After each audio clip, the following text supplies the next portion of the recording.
And welcome back, everybody, to Celestial Assault, presented by the Gundam Evolution New Type League.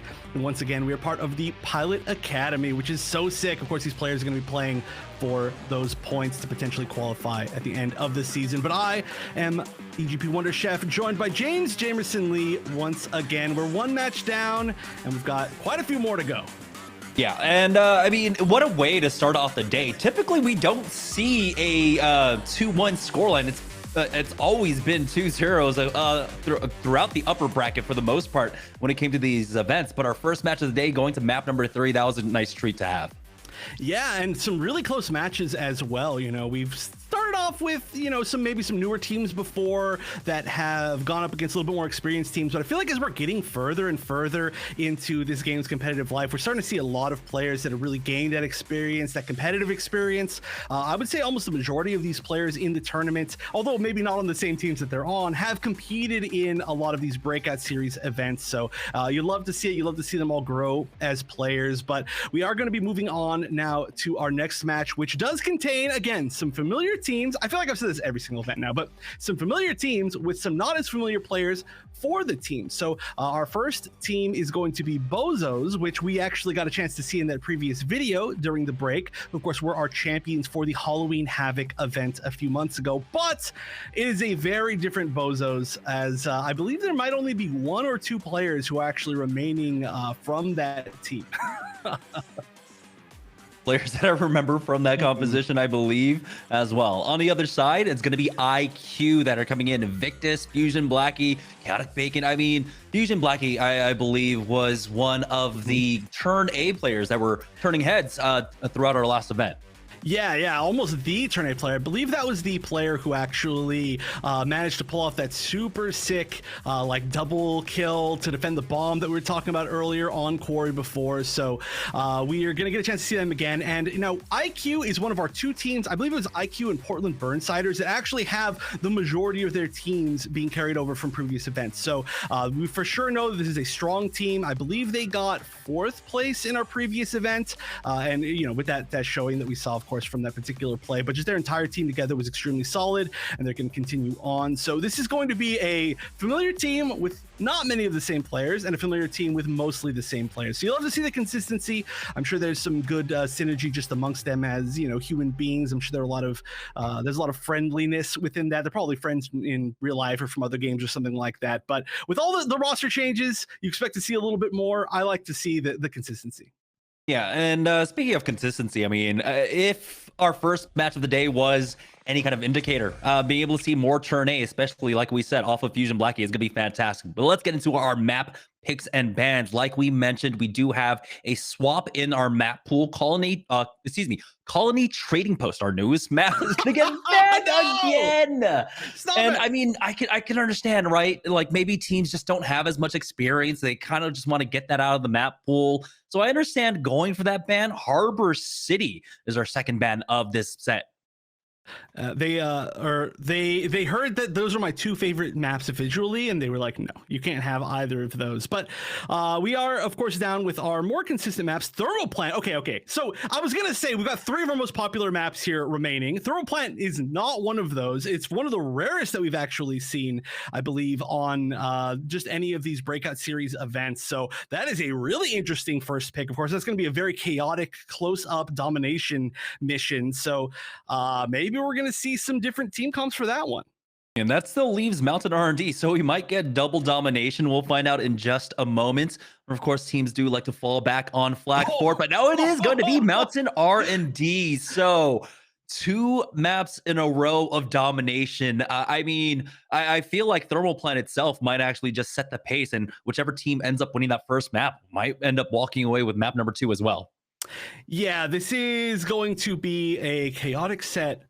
Regardless. Okay, we're gonna see Flak Fort banned. I would say overall Flak Fort is the most like the slowest pace map of all of these remaining. I get a feeling that these, yeah, I was actually going to say, I get a feeling that we're going to see Quarry probably, because there can be those close inside brawls for, I guess it's probably got the most close inside brawls of any of the either destruction or point capture missions. So this is going to be a lot of close-up fighting, almost guaranteed. If you choose to go to B, especially on Quarry, you're basically playing the same range as like a domination mission until you have to get at least to that second set of bomb sites. But I don't even know if we're going to get there, because like you said, if one team is better at these close-up domination style brawls, then they might just sweep the entire set in 2 games. Yeah, and we got to see a lot of Barbados, and if we're going to talk about brawlers, we have to talk about Barbados coming in off of our first set. Gasman picking that one up, really showing off what you can do with that. But when it's compounded with a second brawler, the Exia being utilized here, it is extremely potent. And on both of those maps, on both Thermal Plant and Mountain R&D, that combo is just so deadly. Yeah, and that was actually one of my big questions over this event, is how many Exias are we actually going to see? Of course, we know that Exia is still strong if used correctly, but Exia was, I would say, one of the suits that was hit the hardest over the previous 2 patches since our previous event. So it could be one of those things where it's like, okay, yeah, it's still good, but maybe we just shift to a different strategy. And of course, we have already seen it. In fact, I want to say, like, be the solo reason why we saw a win on one of the points when it did manage to use that mobility to get over the mountain on the second set of Quarry, the second set of bombs on Quarry, and then get that like sneak plant with the juke. So already, you know, it's worked really well. It's done a lot of damage. Like you were just mentioning, the double brawler has been working out really well. But I still, amongst the other teams, I'm curious how much Exia we're going to see. Are we still going to see a near 100% Exia rate? Because without a doubt, it was like the most picked suit. That was one of the only ones that was almost never subbed out on any of the winning teams before.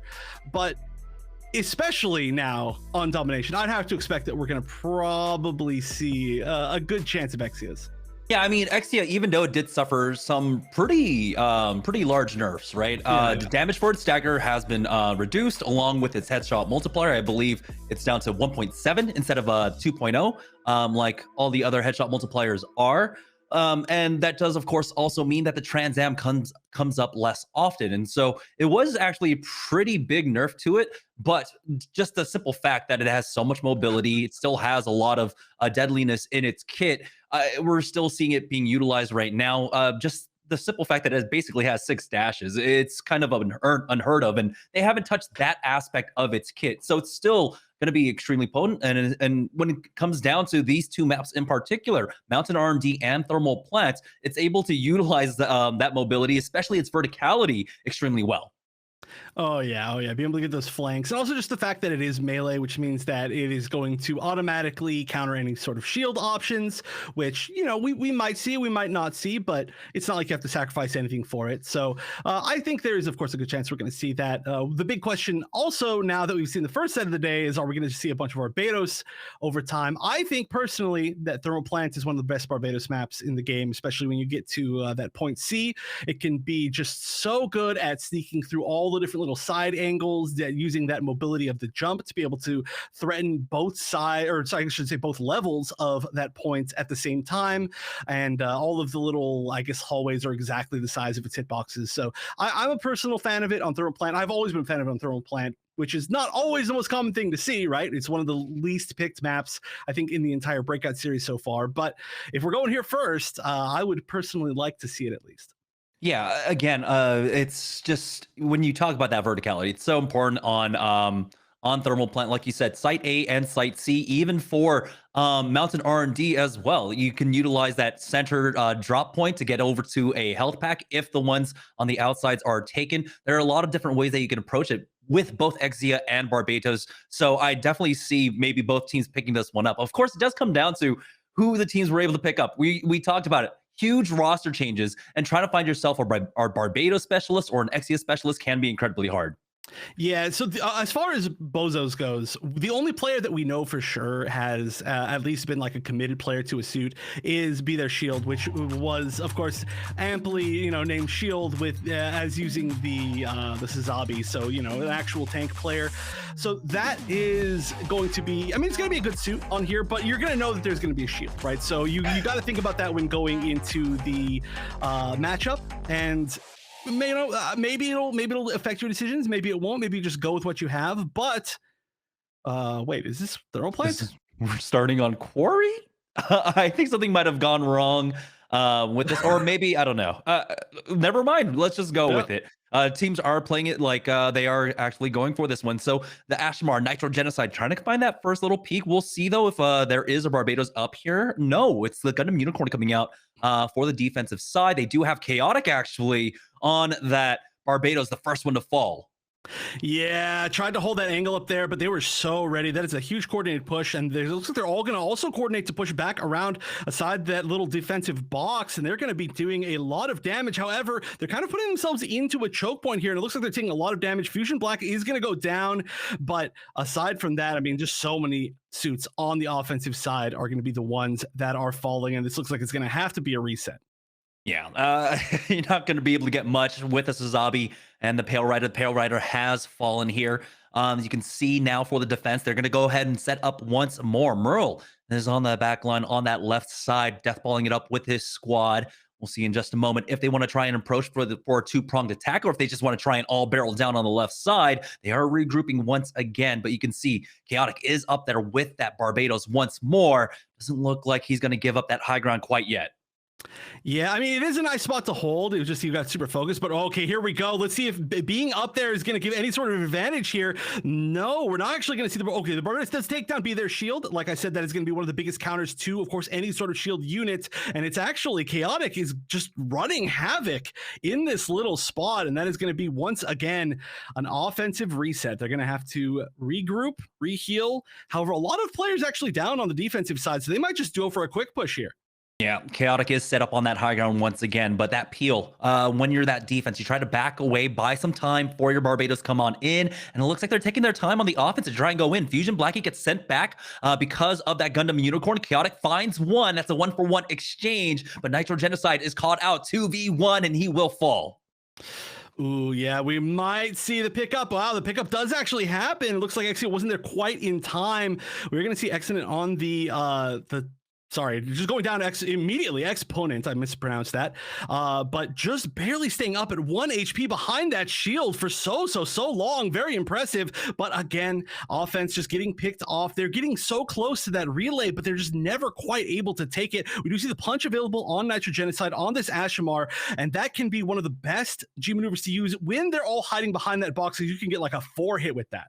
Yeah, Merle has the Screaming Nimbus, though, and that could just be enough to shut this one down as for the BOZOS side, really, they might have to go this one dry. We'll see if Nitro Genocide wants to open things up with that punch. If they end up grouping up on the left side, that would be huge value for him. You can see, though, Chaotic finds a pick onto Wiki on that high ground, and he does back away. Does he get behind the corner? No. Wiki ends up getting res now. There's a huge advantage here for the offense. I mean, they might not even have an opportunity to try and utilize these G maneuvers. Never mind. The Screaming Nimbus comes on in, and Victus will go ahead and pop that Hades as well just to try and deal with this.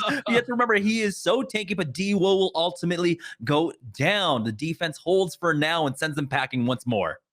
Yes, Screaming Nimbus is the great equalizer. There is not much that really just completely shuts it down. You know, it makes it so that you always have a chance to push. You always have a chance to hold off a push. And that was a great usage of it on the defense. They still have 4 G maneuvers up. Nitro Genocide still holding on to that punch. Maybe has to use it pretty soon, though. We're down to less than a minute left. Yeah, Fusion Blackie has his G maneuver, Mr. Big Large as well with that punch, and the funnel. So a lot to utilize here. And really, again, it's all about timing. It's all about trying to layer these well. The Blue Jay going into the back line finds one before he falls. That's Chaotic on the Barbados finding that kill as they pop all of their G maneuvers, basically, except for Exponent, who ends up going down before he can use it. And now with 30 seconds left to go, they just need to get Exponent back here for that final defense. Yeah, and I mean, we did see a fight where all the G moves were used on the last defensive hold, and then it actually came back to bite them in the previous set, but we've got at least one left. As long as Exponent can actually get back in time for this, there's only 13 seconds left. It does seem like there's a good chance that he will be back, and we are going to see this final push be their shield pushing again back behind the box, but there we go, the double punch actually from Nitro Genocide finally paying off. However, so many on offense went down, it didn't matter, and that's the thing, again, there, you know, their push was good, but you also have to remember you're pushing for the relay. You're not actually pushing for the point right there. So they had to get so far in not much time that they maybe even just didn't have a chance to wait for that entire regroup. But a great hold on the first point here. Yeah, they never made it past the waypoint. We typically don't get to see these kind of full holds, and this was a complete full hold. No progress made, no mega charge going down whatsoever for BOZOS. So IQ now sitting in a perfect position now to take that early lead in this best of 3. Yeah, this is, I mean, again, you know, I was so curious as to what was going to happen when BOZOS decided to, you know, play with a very, very different team, very different lineup this time, as opposed to IQ, who was just so solid. And you know, we're starting to see some things, but you know, we'll see as this map goes, as this set goes on. We do have, of course, the 2 domination missions. After this, it looks like we're going to actually, they switched the first and the third. It looks like maybe we were looking at it in the wrong order. So there is going to be Thermal Plant as the decider if we do get a game 3, which means that we're definitely at least going to go still to the Mountain R&D. However, they still, of course, now have to deal with this particular push. And look at this. This was, yeah, they just need to do basically anything here on offense as BOZOS. Yeah, this is going to be so difficult for BOZOS, especially they're trying to play the Pale Rider right now into basically the double dive. But it looks like, no, they're not actually picking up Nexia on the side of IQ. So it's all going to come down to the Chaotic to go in for that first opening and try and disrupt the defense. Again, teams typically holding here on the left-hand side. Maybe you have 2 players there on the right as well, but here comes a charge on in. Exponent is able to use that axe to get over that wall just to get a nice little scan on the rest of the squad, and no presence on that high ground is going to make it free for Merle to be up there with that Dom Trooper getting 3 damage off onto this entire death ball. Yeah, Blue Jay going in with that dive, but again, Sazabi versus Sazabi this time around. Exponent will be the first one to fall, and this looks like a good hold now coming off from BOZOS, only losing out on their Dom. Yeah, this is a great first situation. In fact, yeah, we get to see the full team kill. This should be plenty of time for Dai to run back on that Dom. They've got a great positioning here. They didn't really lose too much life even within that hold. It just looked like whatever happened there, despite the fact that they did manage to get that high ground with the Dom on the offensive side. I'm surprised they didn't manage to get more damage out of that situation. But this is the first time in a while that we're actually seeing just kind of double Sazabi teams against each other. So this really could come down to who can, you know, kind of break that front line better, and it definitely was a defensive team in that situation. Right now, Merle actually getting some decent damage off so far, but Blue Jay ends up finding out Mr. Big Large as they charge forward. That's 2 knocks coming out, but Blue Jay is finding so much value with his Exias now. They still have to deal with this waypoint as they try and charge forward. Dai finds 1 more onto Exponent. Now BOZOS sending them back once more. Merle is the last player remaining. Never mind, Chaotic finds 1 here, but they need to go for the reset regardless. Yeah, this is just, I mean, nothing's holding at this point in time on offense. Although, hold on a minute. There we go. That is going to be a pretty big. I don't really understand why we saw that Dom just kind of like fade by. Actually, for a second, I thought it was on the other team. I was a little bit confused, but here we go. We're going to see the big push again, but we are going to see a kind of alone Mr. Big Large right there. Eventually, they're going to be going down to a mono. Once again, might have to go to a reset. There's a few people still alive, but a lot of players on defense are finally starting to fall, so there might be a chance to kind of sneak take this relay and start the offensive pressure. Ooh, Merle finds 1 onto a mono, and so now with that opening, there's actually a chance for them to charge forward. He's already on a site, trying to get the plant, but Dai is there. So Dom versus Dom, but Merle has to be careful as he is outnumbered right now. That does actually pull apart the defense, though, and they might have an opportunity to actually just swerve on by to go over to the B site. Jay in the back line will go down. That's the Trans Am being utilized as well. Dai does have that Screaming Nimbus to utilize as Amano goes for that Hades for now. He needs to start finding value, but they are kiting back up against it. Dai with the Screaming Nimbus finds 1 more. This is the Mega Charge has gone down, and now there's only a few seconds remaining. Someone needs to try and defuse it. They do have someone on it at the time being. Will someone be able to come in for the disrupt? And they do, and so that will be IQ taking this. Wow, yeah, that was actually really close to that and not actually happening. So really great stuff there. This was a really interesting match of Quarry. I feel like we very rarely see an entire Quarry match that's almost the majority of it is played just on that first point, on that first relay, unless it's really dominant. But this wasn't particularly dominant. There was a lot of back and forth team fighting. It's just that neither team was really able to get those first full pushes into the relay really, really quickly, as we tend to see a lot of other teams doing. So this might be a set of teams that are just maybe both a little bit more defensively minded. I mean, they do, of course, both have the Sazabis. They're both got a little bit more tanks stuff going on. We didn't see like the double melee comps like we were seeing before. So this might just be a little bit more of a slower pace set, which is interesting because now we're going to go to the 2 or 1 domination missions. Yeah, I mean, it felt like definitely for the defensive sides there, when it came down to the difference between Exia and Barbados. Both of them were definitely trying to play for that counter dive, with the Barbados being a little bit more aggressive, controlling that high ground overall. On the opposite end, when we saw that second defense, there was no presence whatsoever. Merle was able to get there on that Dom, getting free damage off and being a nuisance and honestly a huge damage threat, especially when you're playing such a huge kind of like death ball-y style that are on the left-hand side, leaving things open. I feel like that was the biggest difference maker. Having that Barbados up on that high ground really did kind of change the dynamic for the defense that are on the waypoint. Yeah, it really is looking like the like Barbados is the turn A of this event, as opposed to turn A from the previous Gundam's Grace event, where it's just kind of a lot of the deciding factor of a lot of these matches, which is really cool to see. Of course, a lot of people love Barbados. I know there's a lot of Iron-Blooded Orphan fans out there. I've run into a bunch of really funny names on Gundam Evolution. Shout outs to everybody who runs a funny name. But we might now see some different comps, I think, because now is the point where we're going to go from the little bit less of the controlled map over to one of the more chaotic types of maps, and then we're going to go even more chaotic. I would say Thermal Plant is maybe a little bit more chaotic than Mountain R&D. As Mountain R&D, we've seen a lot of like you hold the high ground, you play solid mid range, and then you can kind of just go from point to point to point. But even still, it's going to be a pretty big switch, and both of these teams have shown that they do have some pretty strong like melee, like flanker type proficiency. So I'm curious if we're going to see any more, or if they're just going to stick with their core teams, which both honestly would be pretty good teams for a domination match. Yeah, honestly, I'm surprised at, of course, seeing both Sazabis being utilized here on either end. And if it does come down to the tank play, I mean, that is going to be super important, especially here where you do need some of the tankier bodies, where you do, if you're going to play around a unicorn from either side, having that Sazabi, having that extra tankiness will be huge with that armor. So I don't see anything actually really changing there. I mean, it seems like Deathball might be coming back more into fashion. We didn't get to see Unicorn in the first map, but it is really prevalent here. Yes. I mean, we sometimes we see it on Quarry. Of course, we didn't this time around, but we did see it. Oh wait, no, did we see it on? Not in the first set. Not in the first set. Right. Yeah. So sometimes we do tend to see some unicorns on any of these, of course, these tighter levels where you get a lot closer to each other as a team. And Mountain R&D, I think that's that a lot of the time. The only issue is that, of course, sometimes you can kind of be split up between the high grounds and the low grounds on point A or C. But especially when you're on B, or if you're all pushing the same area and you have that level of coordination, yeah, I think Unicorn's super great here. Methods, of course, is great too. I mean, that's one of the favorite things about this game too, as far as the meta goes, is that we do get a chance to see both of the quote unquote healers of the game. I did not knock my mic over when I was doing that.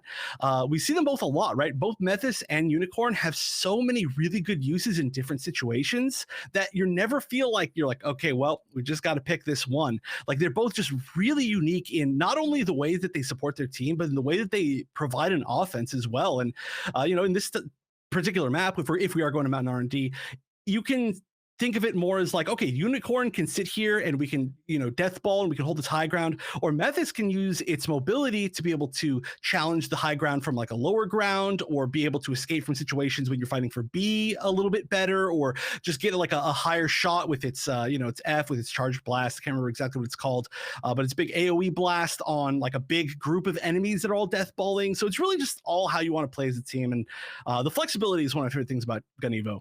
Yeah, and when it comes to the supports, I love playing support in this game, particularly just because it feels like you're not a hard support, right? You're not like position 5 or whatever, where all you're doing is like healing and stuff.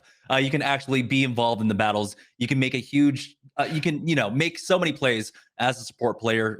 Dom Trooper in particular is one of my favorites so far. Even though really all he offers is going to be that armory gun, but the Screaming Nimbus is so huge. It's just it feels like every position is so important when it comes to Gundam Evolution right now. But swapping on over, I don't think we're going to see the Metis right now, especially because it's so hard to try and follow up with your backliners if you are playing that Metis, right? You can't provide heals for them. With the Dom, though, you can still utilize that armor gun, and then you can charge forward, of course, with the Screaming Nimbus, follow it up with that AoE armor coming out from the Gundam Unicorn. I do love the Deathfall style.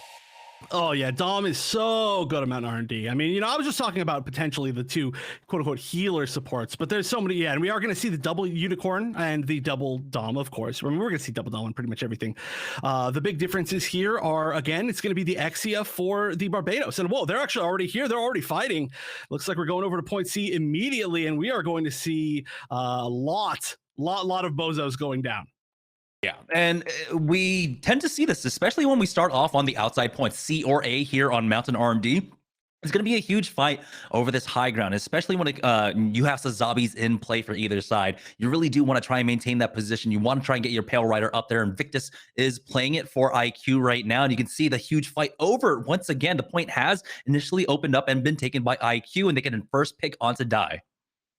Yeah, that is, I mean, as we expect, you know, if you win that first high ground, you just have such a huge advantage. And look at how many IQ we can just see just standing on that high ground, continuing to hold that spot. And we usually see some pretty aggressive holds here. You know, you're looking almost at their spawn, but there's just really nowhere that they can go. And you can just so easily back up and use that high advantage cover. But wow, just gets slammed. 20 HP, just barely escaping, not quite escaping fully. But the IQ is for sure going to hold the majority of C, and it looks like next we're going to A, so we can almost look forward to that immediately, right? I don't expect that we're going to see a bunch of commitment to pushing A or to pushing C with only 10 seconds left. So now we can just see the jump over, and we might see it immediately. We are going to with less than 10 seconds left, with a little bit over 5 seconds, and now they've just got the same position.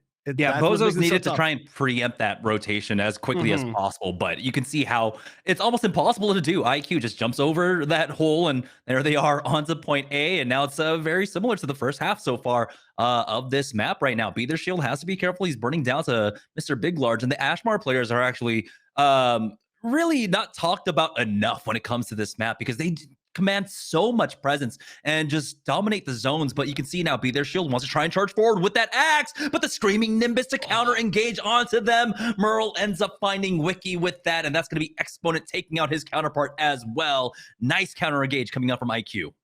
Wow, IQ so far, I mean, it's only the first round, but they are looking dominant on this map. I mean, not just the fact that they've held the high ground from the first point, but that entire engagement was so clean. And it looks like we're going to be going back to C after A. It might be one of those matches where we never even get to B. Here we go. We got the full regroup, and let's see how the push goes. Chaotic holding a side angle, might be jumping over this wall pretty soon. I would love to see at least some slam here. Mr. Big Large getting almost picked off over on the side, but it's going to be hard to lock down that Ashmar. It was a 1v1 versus Nitro Genocide, who's trying to find that flank. He has that Ashmar punch, and we've seen it utilized before, coming in for the flank to try and get that. You can see now preempting for this rotation, and it actually works out. They went earlier on. You talked about it. You don't want to try and fight for something that's only 5 seconds remaining on a point, but somehow IQ have still turned around. Nitro Genocide finding one more, but they have finally broken open the point, and they might actually be able to get point, or at least some progress here on point C. Yeah, this is going to be their best chance. But again, you know, they kind of pushed onto the actual point, and once again, IQ just reclaims this high ground, and you can see so many players again on BOZOS going down. This looks like this might be a 100-0. This is almost definitely going to at least initially go to the side of IQ. This is going to be one really final push. I don't think there's going to be an opportunity for a second push here. Maybe if they can get some extra time, but they've got to make this count. They're all pushing through the main entrance as well. No challenge for the high ground. Screaming Nimbus being utilized here. Be Their Shield goes down before he even gets his funnels. It's going to be the Hades coming in for Invictus here to clean things up. Exponent has his funnels as well. Mr. Big Large has his Ashmar punch, but it doesn't even matter. They finally touched a point at the end there, but we'll see. Fusion Blackie ends up going down. That's going to be Blue Jay coming in with a Trans Am. He doesn't have a health pack here, but he's still chasing one more down. Picks up 3 before he trades away, and that is actually enough for BOZOS to keep this round alive. Oh, they've got to hold it for 100%. They've got to hold a position now. They've got to get in position, a defensive position. They can't just be wandering around the actual point. I think the high ground is going to be just all too important here. This is not going to be a switch. It looks like we're going to see IQ try to push over from the other side. That flame grenade is going to do a huge amount of damage, but here we go. The Screaming Nimbus is going to catch 2, 3, maybe even 4 people. This is a great start to this push. It just displaces the entire team. Merle just sending them packing here. Now they do trade 2 for 1 as Be Their Shield does have his funnels up. Mr. Big Large has to be careful, takes a lot of damage from his own napalm, but he does the work. He puts in the damage, and now it's going to be a 3 mobile suit advantage here on the point for IQ. Extra time ticking away, and IQ with a dominant win here in round number 1. It's exactly like you said. You're talking about how the Ashmar players never really like get credit for how much they do on this map, but I swear we've seen the best punches, like 90% of the best punch, G maneuvers that we've seen from Ashmars have all been on this map. It is just the perfect ranges and angles, and they just knock people into the perfect spots to just be able to finish them off. I mean, just like that, that was like a double punch that knocked people into the corner where they can't escape the flame grenade in any sort of way. And yeah, you do a bunch of damage to yourself with the flame grenade, but it doesn't even matter at that point. And look at the damage. You can see Mr. Big Large with over 20k. Same thing with Merle. Dom and Ashmore, both of them, I think, are just the key suits on this map. Yeah, right now, Mr. Big Large is just doing an amazing job. Not only has his flame grenades been on point, but he's been controlling the side angles. There's a reason why BOZOS on the other side haven't been able to make that approach, right? If it's on C, like we saw coming out from IQ, you go to the opposite and try to take the high ground from there and then fight for heights. But it's been, of course, Mr. Big Large just controlling the other lane, making sure that they can't make that approach. And so BOZOS really have to kind of try and figure out how they want to deal with Mr. Big Large. Maybe put a little bit more focus onto him. Have a mono, keep an eye on the sky as that Pale Rider, try and deal with him. But here it is, our first opening. It's going to be on C once more. Yep, and it looks like we're going to see IQ really push for this high ground a lot quicker. And they've been just so decisive on where they want to be and when they want to be there. And I think that's a big reason why they've been doing so well here. Even when we've seen BOZOS get an opportunity to take the high ground, they haven't captured that moment. So you can see that, again, they're playing from the back foot immediately. They didn't really take a lot of deaths or anything in this initial push, but they didn't get anything from it, and that's a huge issue. Yeah, once again, it's Mr. Big Large just controlling this lane, and no one is coming over here to try and even contest him whatsoever. Be Their Shield getting chased down. The Barbados will make it out. Never mind. Dai is able to chase out Chaotic, but they might end up losing out on this Zabi for it. He doesn't have a health pack, and there it is. Mr. Big Large coming in from the skies to get some damage off. Finally, Amato does deal with him, and this time around, C is not going to go completely the way of IQ. It is flipped, and this is the opportunity now for BOZOS to actually take a lead in this map. Yeah, this is the best that they've done so far, pretty much. This is their big opportunity to kind of get into a good position. There's 19 seconds left, so they probably don't want to leave quite yet, but pretty soon they're going to have to go back to A. Once again, we've just not gone to B. I don't know why we said so many times on this map, on this broadcast, but we are now, of course, seeing the attempt from IQ to kind of get this high ground before it even changes, and it looks like they're pretty successful in that. Yeah, Invictus is up here with that Pale Rider now. It's that high ground domination for him. Amano has to be careful. He does not want to get staggered here with 20 seconds to go before the point unlocks. Blue Jay, though, on that Exia has been struggling just a little bit on the Exia here. He did have a few moments in the first round, but you can see now that high ground is completely dominated by IQ. Once again, Exponent who's going to be forced back, though, but he's got the rest of the Death Ball here. Now, Be Their Shield charging on in. Mr. Big Large is going to go in with that punch, and that is enough. So much disruption. They pick up 3. IQ, once again, will take the point as it unlocks. Yeah, their decisive positioning is everything, for sure. Like, they just know exactly, they feel like so practiced in this map. Like, they know exactly the moments that they need to be pushing up to this high ground, where they want to be on the high ground, what they want to do with the high ground. And Nitro now is going to be getting, oh, that is a juicy flame grenade right there. Gets shot out of the air in the 1v1 air duel, though, not able to get that punch off. Looks like we're going to see Mr. Big Large go try to get some health, but that looks like that's going to hold off most of that push. And that is almost an entire team wipe. IQ just holding on, regaining that lead, and we are now finally going to go to point B.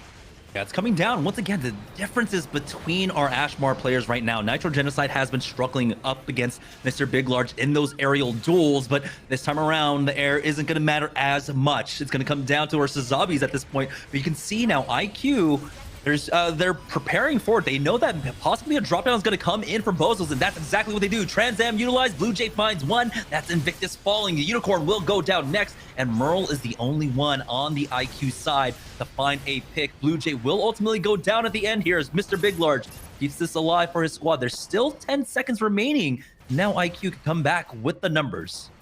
Yeah, I do have to say though, those like Trans Ams that we've been seeing from Blue Jay have been incredible. They've been absolutely game changing, and they don't always necessarily get the win. But okay, here we go. We're gonna see the G maneuver now from the Barbados. Looks like maybe not quite getting as much damage as it wanted to, and that can be tough if you whiff and then you get focused down. But we're gonna see a lot now of IQ go down regardless, and this is looking to be a much closer round than it was previous. Yeah, it's 50 to 60% right now, still in favor of IQ, but it should go the way of BOZOS in just a moment. Almost all of our G maneuvers have been utilized here, but the big difference maker is going to be Big Large. You have to be careful on that Bozo defense not to clump up, and you can see they're doing a good job of actually staying apart from each other right now. Big Large is looking for it. They do have that armor in the back line now. Big Large goes in with that punch, and he does force back to Suzabi, and they're trying to hunt him down, but throughout all of this, Blue Jay finds that first knock. Their shield has fallen. Now they don't have their front line here for IQ. Big Large is just not able to find the same kind of windows that he did when the points were out here. And they are praying, of course, that this one does go over to A, and it will. So Big Large now will be able to open up once more. Yeah, that is, of course, one of the downsides. But, I mean, you know, you don't really have to worry about the fact that you're not quite as good on B. You still got the flame grenades for the chokes. You've still got just solid damage. You've got great escapes when you're on Ashmar. But, yeah, this is definitely going to be, again, back to a more solid spot for IQ. However, currently, we're seeing finally, like, a really strong high ground hold on the side of BOZOS, as they're just not letting IQ push up as easily. Chaotic, though, pushing in, trying to get some mace hits, getting knocked down B their shield. Eventually, maybe getting picked off. No, actually managed to escape. Very impressive as Big Large picks up someone else as well.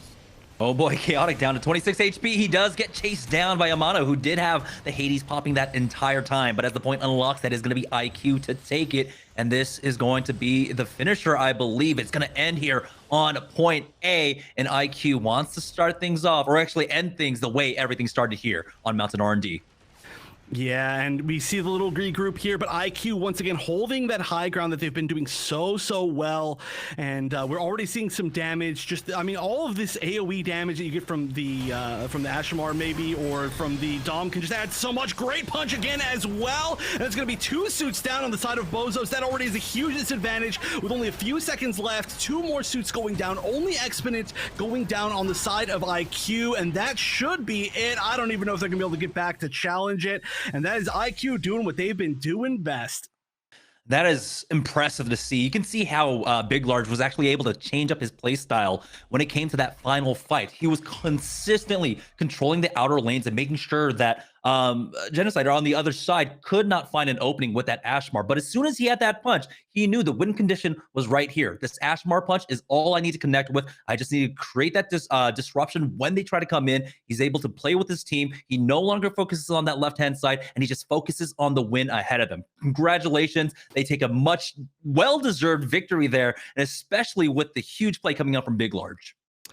Yeah. So I believe, unless chat's trolling me, that Mr. Big Large is actually Sunglasses, who was, of course, you know, a previous player that we've seen before winning a previous champion here from BOZOS. So I was like wondering, I was like, who is this? Because they're like clearly good. They've played before. I was like, is this a troll name? And it kind of is a troll name. Although honestly, Mr. Big Large is a much better name. I'm throwing that out there. I'm a big fan of the name. But yeah, I was just trying to figure out, like, you know, this player is really competitive. Like, we got to know who they are, and apparently we do, unless chat's trolling me. I don't, yeah, it really doesn't matter at the end of the day, because he is definitely making a name for himself regardless of what it is. Yeah, it's true. Hold on, let me see if actually we have any of these bracket updates. I'm actually pretty curious. This is, I think, for the first time, one of the strongest overall brackets that we've ever had. And we didn't actually get a chance to go over the bracket before, so I wanted to look at this. Of course, IQ will be moving on into the winners finals, which will be tomorrow, so congratulations to them with an extremely strong showing, especially on the domination map. But we've got some other teams that, you know, I just felt like we should point out before we you know, throw it a break for our next set. But for example, we have some players, huge shout outs to Iron Blooded Orangutans, who played today and had some really unfortunate like teammate issues issues as far as like, you know, not having their full roster here, but I really appreciate them coming and playing. So I just wanted to give them a huge shout out. And, you know, they played even a 5v6, which is extremely like, I don't know, it shows like real dedication. So I just really want to give them a huge shout outs. We got Portland Burnsiders who've been in a lot of these. They're also unfortunately out as well.